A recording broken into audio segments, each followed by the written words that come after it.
వాట్సాప్లో వైరల్ అవుతున్న ఈ కథ ప్రతి ఒక్కరిని కంటతడి పెట్టిస్తుంది. ఒక్కసారి ఆ నిజమైన కథ గురించి తెలుసుకుందాం. నా పేరు సుబ్రహ్మణ్యం. నేను ఉపాధ్యాయుడిగా పనిచేస్తూ రిటైర్ అయ్యాను. నా కొడుకు ఆర్మీలో ఉద్యోగం చేస్తూ గత ఏడాది కార్గిల్ యుద్ధంలో వీరమరణం పొందాడు. నా కొడుకు చనిపోయి సంవత్సర కాలం అయింది. అయితే నా కొడుకు యొక్క జ్ఞాపకాలను మరిచిపోలేకపోతున్నాం. తను మరణించి ఇప్పటికీ ఏడాదైంది. తల్లిదండ్రులమైన మేము నా బిడ్డ ప్రాణాలు విడిచిన చోటును చూడాలని నేను, నా భార్య మీ అనుమతి కోసం దరఖాస్తు చేసుకుంటున్నాము అని ఒక లేఖ రాశారు ఒక సైనికుడి తల్లిదండ్రులు. అనుమతిస్తే చాలా సంతోషం, లేదు కుదరదు అంటే మీ ఉద్యోగాలకు ఇబ్బంది కలుగుతుంది అనుకుంటే వద్దు అని ఒక చిన్న ఉత్తరం ఆర్మీకి రాశారు ఒక సైనికుడి యొక్క తల్లిదండ్రులు. ఆ ఉత్తరం చదివాక అధికారుల కళ్ళు తడిచిపోయాయి. వెంటనే వారిని ప్రభుత్వ ఖర్చులతో పిలిపించండి, అలా ఒకవేళ ప్రభుత్వం ఖర్చు పెట్టకపోయినా సరే నా సొంత ఖర్చులతో వారిని పిలిపించండి అని ఒక ఆర్మీ అధికారి ఉత్తర్వులు జారీ చేశారు.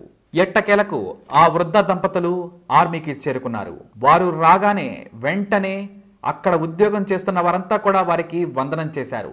ఆర్మీ అంతా అటు ఇటు నిలబడగా ఆ దంపతులిద్దరూ కూడా నడుచుకుంటూ వస్తూ ఉన్నారు.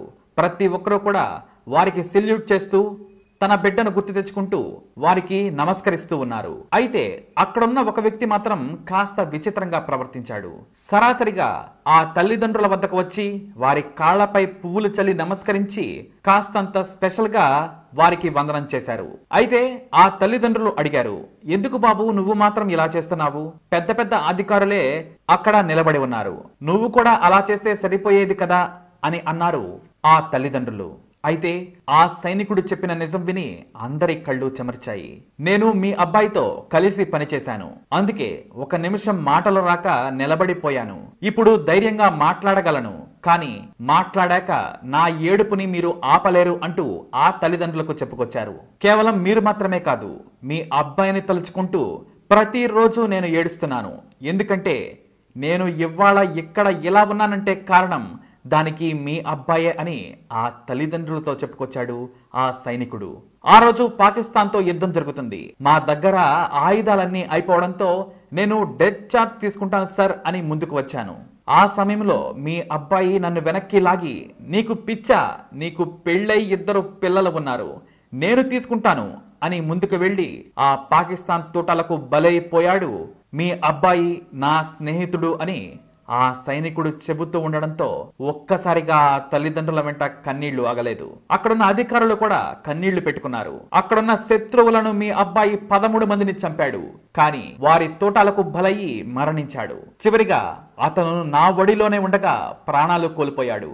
అతని శరీరంలో 42 తోటాలు ఉన్నాయి. చివరిగా నా కళ్ళల్లోకి చూస్తూ చనిపోయాడు.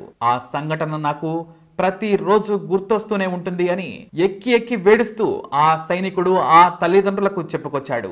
ఒక్కసారిగా అక్కడ నిశ్శబ్ద వాతావరణం నెలకొంది. ఆ తల్లి తన చీర కొంగును అడ్డు పెట్టుకుని విపరీతంగా దుఃఖిస్తూ రోదిస్తోంది. అయినా సరే ఆ సైనికుడు నిజం చెప్పక ఆగలేదు.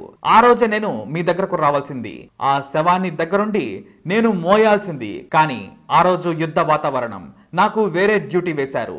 అతడి కాళ్లపై పడి వేడుకోవాలని ఎంతగానో పరితపించిపోయాను. అతని పార్థివ దేహానికి పూలు చల్లి అతడిని నేనే మోయాలి అనుకున్నాను, కానీ అది వీలు కాలేదు.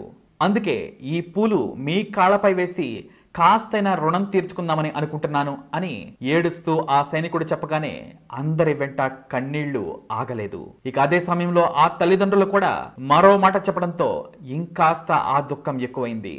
నా కొడుకు వస్తాడని కొత్త బట్టలు కొని ఇంట్లో పెట్టాము, కానీ వాడి మరణ వార్త వచ్చింది, అందుకే ఈ బట్టలు ఇక్కడ వదిలిపెట్టాలని మేము స్వయంగా ఇక్కడికి వచ్చాము అని ఆ తల్లిదండ్రులు చెప్పుకొచ్చారు. నీకు అభ్యంతరం లేకపోతే ఈ బట్టలు నీవు తీసుకో బాబు అంటూ తన కొడుకు కోసం తెచ్చిన బట్టలను ఆ సైనికుడికి ఇచ్చి ఎంతో గర్వంగా ఆ తల్లిదండ్రులు వెనక్కి వెళ్లారు.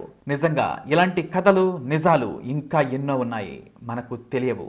మనం చూసేదంతా బయటి వాస్తవం మాత్రమే. ఇలాంటి వీర జవాన్లు ఎంతో మంది మనం బాగుండాలని వారి ప్రాణాలను త్యాగం చేస్తూ ఉన్నారు. కాబట్టి ఒక ప్రాణం వెనుక ఎన్ని బాధలు ఉంటాయో, ఎన్ని కష్టాలు ఉంటాయో, ఎన్ని దుఃఖాలు ఉంటాయో ప్రతి ఒక్కరూ అర్థం చేసుకోవాల్సిన అవసరం ఉంది. మన కోసం ఎంతో మంది సైనికులు బోర్డర్ లో కాపలా కాస్తూ ఉన్నారు. ఎంతో మంది ప్రాణాలు కోల్పోతూ ఉన్నారు. కానీ మనం ఆ వార్తలు మాత్రమే చూస్తున్నాం. ఆ తల్లిదండ్రుల బాధను మాత్రం మనం తీసుకోలేము అని మాత్రం గుర్తుపెట్టుకోండి. అనివార్య పరిస్థితులలో యుద్ధం వస్తే ఏమీ చేయలేం, కానీ రాకూడదు అనే కోరుకుందాం.